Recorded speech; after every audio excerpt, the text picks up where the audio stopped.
নবম pay scale নিয়ে সরকারি মহলে আবারও নতুন করে এক ব্যাপক এবং দীর্ঘস্থায়ী আলোচনা শুরু হয়েছে। প্রিয় সরকারি চাকরিজীবী ভাই ও বোনেরা, আজকের সকালের আপডেট নিউজে আপনাদের স্বাগতম। যারা আমাদের চ্যানেলে নতুন তারা এখনই চ্যানেলটি সাবস্ক্রাইব করুন, আর হ্যাঁ, অবশ্যই কমেন্ট করে জানাবেন আপনারা কে কোন জেলা থেকে আমাদের ভিডিওটি দেখছেন। তবে চলুন কথা না বাড়িয়ে আজকের সর্বশেষ সংবাদটি জেনে নিন। বিশেষ করে আসন্ন 2026-2027 অর্থবছরের জাতীয় বাজেট ঘোষণা যতই ঘনিয়ে আসছে, সরকারি কর্মকর্তা কর্মচারী এবং পেনশনভোগীদের মধ্যে প্রত্যাশার পারদ ততই ঊর্ধ্বমুখী হচ্ছে। দীর্ঘদিনের বঞ্চনা এবং বর্তমান বাজার পরিস্থিতির চরম ঊর্ধ্বগতির কারণে সাধারণ চাকরিজীবীদের জীবনযাত্রা যখন মারাত্মকভাবে ব্যাহত হচ্ছে, ঠিক তখনই এই নতুন পে স্কেলের খবর তাদের মনে একটি বড় ধরনের আশার সঞ্চার করেছে। বিভিন্ন নির্ভরযোগ্য সূত্র এবং অর্থ মন্ত্রণালয়ের অভ্যন্তরীণ পর্যায় থেকে বারবার জানা যাচ্ছে যে নবম পে স্কেল বাস্তবায়নের প্রাথমিক পদক্ষেপ হিসেবে আসন্ন বাজেটে প্রায় ৩৫,০০০ কোটি টাকার মতো একটি বিশাল অঙ্কের অর্থ বরাদ্দ রাখা হতে পারে। যদিও সরকারের উচ্চ পর্যায় থেকে এখনও পর্যন্ত একেবারে চূড়ান্ত এবং আনুষ্ঠানিক কোনো ঘোষণা আসেনি, তারপরেও এই বিশাল অঙ্কের বরাদ্দের বিষয়টি নিয়ে বাংলাদেশ সচিবালয়ের প্রতিটি দপ্তর থেকে শুরু করে চায়ের দোকান এবং সামাজিক যোগাযোগ মাধ্যম ফেসবুক ও ইউটিউব পর্যন্ত সর্বত্রই চলছে জোর গুঞ্জন ও ব্যাপক বিশ্লেষণ। আজকের এই বিস্তারিত আলোচনায় আমরা জানার চেষ্টা করব সম্ভাব্য বেতন বৃদ্ধির প্রকৃত হার কত হতে পারে, এটি বাস্তবায়নের ক্ষেত্রে সরকার কোন কোন ধাপ অনুসরণ করতে পারে এবং পেনশনভোগী সহ অন্যান্য সাধারণ কর্মচারীদের বিভিন্ন সুবিধার সর্বশেষ আপডেট কী। প্রথমেই আসি সবার সবচেয়ে আগ্রহের জায়গা, অর্থাৎ মূল বেতন বা বেসিক বৃদ্ধির বিষয়ে। আপনাদের নিশ্চয়ই মনে আছে যে প্রথমে জাতীয় বেতন কমিশনের পক্ষ থেকে যে প্রাথমিক সুপারিশ দেওয়া হয়েছিল, সেখানে অনেক গ্রেডের ক্ষেত্রে ১০০% বেশি পর্যন্ত বেতন বৃদ্ধির একটি অত্যন্ত ইতিবাচক আলোচনা ছিল। কিন্তু পরবর্তীতে দেশের বর্তমান সামষ্টিক অর্থনীতি, বৈশ্বিক মন্দা এবং বাজেটের ঘাটতির কথা বিবেচনা করে সচিব কমিটির চূড়ান্ত প্রতিবেদনে সেই বৃদ্ধির হার কিছুটা কমিয়ে আনা হয়েছে। বর্তমানে প্রাপ্ত তথ্য মতে বেসিক বৃদ্ধির হার ৬০% থেকে সর্বোচ্চ ৭০%-এর মধ্যে সীমাবদ্ধ থাকতে পারে বলে গভীরভাবে ধারণা করা হচ্ছে। অর্থাৎ চাকরিজীবীদের আগের প্রত্যাশার তুলনায় এই হার কিছুটা কমানো হলেও সার্বিক বিবেচনায় এটি এখনও একটি বেশ বড়সড় এবং উল্লেখযোগ্য বৃদ্ধি হিসেবেই দেখা হচ্ছে। বিশেষ করে ১১ থেকে ২০তম গ্রেডের যে সকল নিম্ন আয়ের কর্মচারী রয়েছেন, তারা যাতে বাজারের সাথে তাল মিলিয়ে চলতে পারেন, সেজন্য তাদেরকে তুলনামূলক বেশি শতাংশ হারের সুবিধা প্রদান করা হতে পারে বলেও জোরালো আলোচনা রয়েছে। তবে একটি বিষয় সংশ্লিষ্ট সবাই প্রায় নিশ্চিত যে বর্তমান বেতন কাঠামোতে যে ২০টি গ্রেড রয়েছে, নতুন পে স্কেলেও সেই ২০টি গ্রেডই অপরিবর্তিত বা বহাল থাকবে। এর পাশাপাশি সর্বোচ্চ ও সর্বনিম্ন বেতনের যে অনুপাত, অর্থাৎ ১:৮, সেটিও আগের মতোই হুবহু রাখার একটি সুনির্দিষ্ট পরিকল্পনা সরকারের রয়েছে। এখন সরকারি কর্মচারীদের মধ্যে সবচেয়ে বেশি উদ্বেগ এবং উৎকণ্ঠার সাথে যে বিষয়টি নিয়ে আলোচনা হচ্ছে, তা হল এই প্রতীক্ষিত নবম পে স্কেল ঠিক কয়টি ধাপে বাস্তবায়ন করা হবে। সরকারের বিভিন্ন নীতি নির্ধারণী সূত্র থেকে যে সকল গোপন ও প্রকাশ্য তথ্য পাওয়া যাচ্ছে, তাতে খুব স্পষ্টভাবে ধারণা করা হচ্ছে যে বিশাল অঙ্কের এই পে স্কেল একবারে বাস্তবায়ন করা সরকারের পক্ষে সম্ভব হবে না, তাই এটি মোট ৩ ধাপে ধাপে কার্যকর হতে পারে। পরিকল্পনা অনুযায়ী প্রথম ধাপে কর্মচারীদের সম্ভাব্য মূল বেতন বৃদ্ধির ৫০% অর্থ প্রদান করা হবে, যা আসন্ন অর্থ বছরের শুরু থেকেই কার্যকর হতে পারে।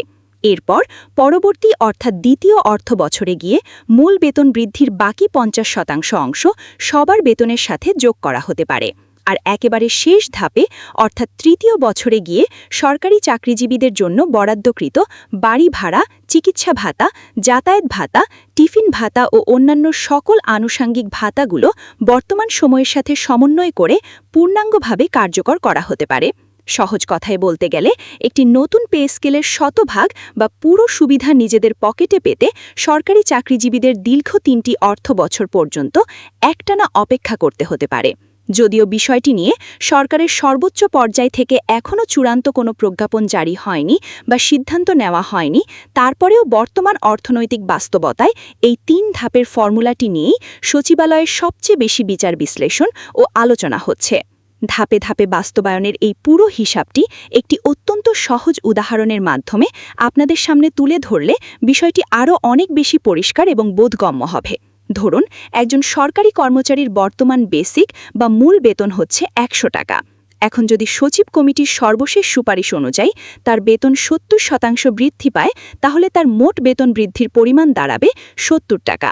যদি সরকারের পরিকল্পনা অনুযায়ী এই ৭০ টাকা ৩ ধাপে কার্যকর করার সিদ্ধান্ত চূড়ান্ত হয়, তাহলে প্রথম বছরে ওই কর্মচারী তার মূল বেতনের সাথে ৩৫ টাকা বৃদ্ধি পাবেন।